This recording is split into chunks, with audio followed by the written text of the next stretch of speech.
गरीब के जनाजे में आता ही कोई नहीं हजरत। पास से भी गुजरेगा अपनी दुकान पर बैठे रहेंगे, गरीब के जनाजे पे कोई भी नहीं जाएगा हजरत। और अगर जनाजा हो किसी अमीर आदमी का, हमें इत्तला किसी भी रासला से मिल जाए, हम जरूर पहुंचेंगे हजरत। और ये मैंने अब देखा है हजरत, पहले जनाजे पे कौन मिला करता था किसी से, अब जनाब जनाजे पे भी लोग ऐसे मिलते हैं जैसे शादियों पर मिला जाता था। और उसका मकसद क्या होता है, भाजी ध्यान रखियो मैं भी आया जी, ते जे कल को मेरा मर गया तो तुसी भी आना जी।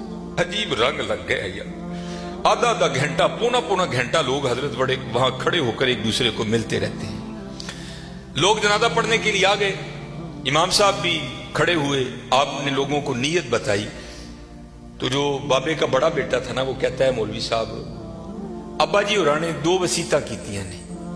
पहली वसीयत पर उन्होंने लिखा है, इस वसीयत को तब खोल के पढ़ा जाए जब सारे लोग मेरा जनाजा पढ़ने के लिए आ जाएं। अब सारे लोग आ गए हैं।